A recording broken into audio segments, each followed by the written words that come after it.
ஒரு அலசல். என்னென்னு கேட்டிங்கன்னா, இன்றைக்கி ட்விட்டரில் ஓடிப்போன செந்தில் பாலாஜி ஒரு ட்வீட்டு போட்டிருக்கார். களத்திலிருந்து காப்பாற்றியவர்கள் யார், ஓடிப்போனவர்கள் யார் அப்படின்னு போட்டிருக்காரு. உங்களுக்கு ஒரே குழப்பமாக இருக்கும், என்னடா சொல்கிறார் புரியலேன்னு. நேற்று விஜய் இதே கரூருக்கு போகும்போது ஒன்று சொன்னார். என்னென்னு கேட்டால், ஒரு பஸ்ஸுக்கு எல்லாம் ஓனர், பஸ்ஸுங்களுக்கெல்லாம் நிறையா பஸ் வச்சுருக்காரு. ஒரு பேரில் பினாமியில் கூட வைக்கல, இவர் பேர்லேயே வச்சுருக்கார். அவர் இப்போ எங்கே ஓடினாருன்னே தெரியலை. இன்னொருத்தராச்சும் சிங்கப்பூரில் இருக்காருன்னாங்க. இவர் பயந்து இவரும் ஒரு தம்பியும் ஓடி போயிட்டாங்க அப்படின்னு பேசுனார். அதுக்குன்னு சொல்கிறாரு பதில் இவர் கொடுக்குறார்.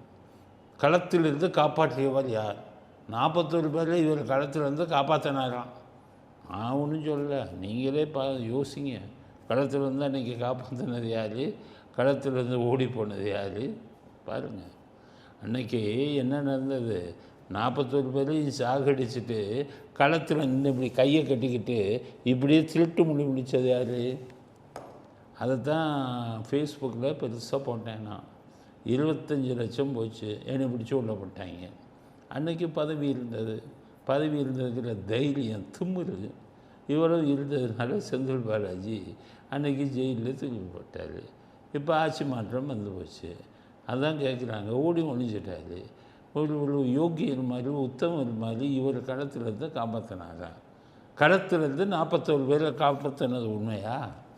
களத்தில் இருந்தவங்களெல்லாம் உள்ளுக்குள்ளே 41 பேர் போக செத்தவங்க. அவங்க உள்ளுக்குள்ளே நூற்றுக்கணக்கான திமுக காரனை உள்ளே விட்டது யார்? ஒவ்வொருத்தரையும் பிடிச்ச தள்ளுனது யார்? ஒவ்வொருத்த முன்னாடி போய் கம்பியில் குத்துனது யார்? பள்ளத்தில் மொத்தமாக அழுகட்டவனு தள்ளி விட்டது யார்? சரி, தள்ளி விட்டீங்க. அதுனா 3வது யாரோ வேறு நாட்டிலேருந்து வந்து தள்ளி விட்டானா?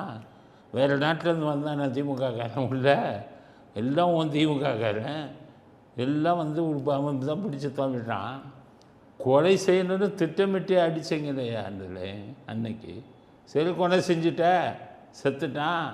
அவ்வளோ பேர்த்தையும் போஸ்ட்மார்ட்டம் பண்ணிங்களே, பிரேத பரிசோதனை ஒரு நைட்டில் பண்ணலை, 41 பேரையும் ராத்திரி பண்ணலை, விடியறதுக்குள்ளே உட்காந்து எல்லாத்தையும் எரிக்கலை. ஏன் எரிச்ச?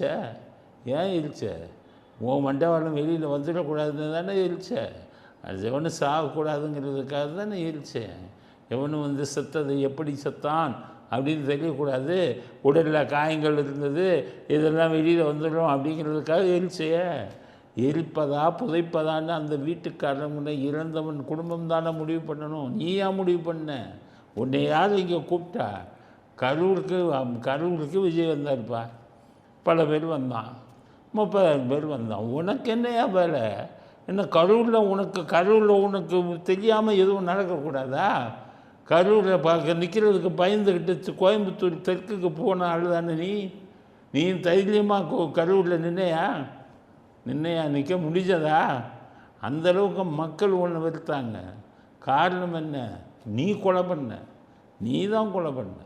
வரப்போகுது சிபிஐ என்கொயரி என்ன வருதுன்னு பாரு. அப்போ தப்ப முடியுமா? இங்கே புழஞ்செயலில் தப்புறதுக்காக பிளான் போட்டால் தியார் ஜெயிலுக்கு போக வேண்டியது வரணும். திடீர்னு காலையில் வந்து தூக்கிட்டு போவான் இந்த சிபிஐ அப்படின்னு நம்புகிறோம். சிபிஐ மேலே யாருக்கு நம்பிக்கை இல்லை, இருந்தாலும் இந்த இதில் வந்து நியாயத்தை செய்வார்கள்னு நம்புகிறோம். அவர் பேசினார். என்ன பேசினாருன்னா, பல பஸ்ஸுக்கு ஓனர் அவர் பயந்து ஓடி ஒழிகிறாருன்னாரு. நீ ஓகே, ஏன் உத்தமன் பெரிய இதுன்னு அன்பில் மகேஷ் உங்கள் 2 பேர்த்துக்கு என்னையா வேலை? நான் கேட்குறேன். செத்தான், கூட்டத்துக்கே வந்தான், செத்தான். 2 பேர்த்துக்கு என்ன வேலை? உன்னுடைய கூட்டமா? சாவிக்கா கூட்டம் தானே. அங்கே போலீஸெல்லாம் எதுக்கு இருக்காங்க? ஆக உனக்கும் அன்பில் மகேஷுக்கும் அங்கே என்ன வேலை? வந்துக்கிட்டு அழுகிறீங்க. அன்பில் மகேஷாச்சும் அழுதாரு, நீ ஒரு சொட்டு கண்ணீர் விட்டையா? கையை கட்டிக்கிட்டு இப்படி குனிஞ்சு பார்க்கலையா? 41 பேரையும் கொன்ற மனத்துயர் இதில் இந்த குற்றம் உள்ள நெஞ்சு குறுகுறு கும்பாங்களே, அது மாதிரி குறுகுறுக்கலையா? அதைத்தான் நான் இன்றைக்கி பேசினேன். குற்றவாளி நீ தான் அப்படின்னு சொல்லி உன்னை சொன்னேன். செந்தில் பாலாஜி தான் இந்த குற்றவாளி அப்படிங்கிறத நான் அடித்து சொன்னேன். அதனால் நான் என்ன சொல்கிறேன், யோகியர் உத்தமர் மாதிரி ட்விட்டர் போட்டுக்கிட்டு இருக்காப்புல. ஒர்க்கு கிடையாது, திருவல்லிக்கேணியில் போய் கையெழுத்து போடுறதுக்கு இங்கே வந்துக்கிட்டு இதை ஊருக்கு வந்துட்டு ட்விட்டர் போட்டுக்கிட்டு இருக்கார். ட்விட்டர் கொலையாளி அப்படிங்கிறது தான் எங்களுடைய கருத்து. அதனால் அவர் சொன்னார்னா கைது பண்ணுறதை பார்த்து ஓடுவதை சொன்னார், இவர் போய் காப்பாற்றினார். அதுதான் எனக்கு கோபம். அவர் என்ன ஏன் தனி விமானம் முடிச்சு ஓடினார்னா திரும்பி போவதற்கு விமானம் ரெடியாக இருந்தது. அசம்பாவிதம் நடந்து விட்டது.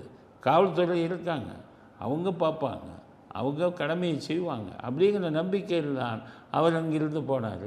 விஜய் அங்கிருந்து போனார். அதை புரிந்து கொள்ள வேண்டும். செந்தில் பாலாஜியை போன்றவர்கள் போடாமல் தைரியமாக வந்து நிற்க வேண்டியதானே. ஓடி அங்கே புழல் ஜெயிலில் போயிட்டு மொபைல் ஃபோனை வச்சுக்கிட்டு பார்க்க முடியாதுல்ல. இப்போ டாக்டர் ரூமில் ஏசியை வச்சுக்கிட்டு ஏசி காற்றை வந்து அனுபவிக்க முடியாதுல்ல. 4 போலீஸ் கான்ஸ்டபிள் வாக்கிங் போகும்போது கூட வருவானா? வீட்டிலேருந்து சாப்பாடு வருமா? இப்போ அதுக்கு பயந்துக்கிட்டு கோழை செந்தில் பாலாஜி என்ற கோழை ஒழிஞ்சுக்கிட்டு என்னமோ வந்துக்கிட்டு ஏன் ஓடி ஒழிஞ்சிங்க, இன்னொருத்தரை பார்த்து ஓடி ஒழிஞ்சிங்க அப்படின்னு சொல்லுவது வெக்கத்திலும் வெக்கக்கேடு, வேதனையிலும் வேதனை. இதுக்கு இப்படி இருக்குன்னு வைங்க. நம்ம அதிமுககாரர் ஜெயக்குமார் இவ்வளோ நாள் சும்மா இருந்தார். அவர் என்ன சொன்னார், கடத்தங்காய் எடுத்து வழிப்பிள்ளையார் உடைச்சிட்டாங்க. எதுக்கு சொல்கிறாருன்னா, விஜய் சொன்னார் அந்த 41 பேரில் 31 பேரில் வீட்டில் ஒரு ஆளுக்கு வேலை. அது கடத்தங்காய் எடுத்து வழிப்பிள்ளையார் உடைச்சாராம். வேறு என்ன, விஜய் வந்து அவர் வீட்டில் வேலை போட்டு கொடுப்பாரு 31 பேர்த்துக்கு. அந்த பனையூரில் இருக்கிற வீட்டில் வேலை கொடுக்க சொல்கிறாரு ஜெயக்குமார். யாருக்கு கொடுப்பாங்க? முதலமைச்சராக இருந்தால் அதிலிருந்து தான் கொடுப்பாங்க. அரசாங்க பணத்தை அரசாங்க வேலையை தான் கொடுப்பாங்க. என் கையிலேருந்து 1 கோடி ரூபா கொடுத்துருக்கான் அவர். அப்படி என் கையிலேருந்து 10 லட்சமோ 20 லட்சமோ 15 லட்சமோ 20 லட்சமோ 17க்கு வர வச்சு கொடுத்தாரு.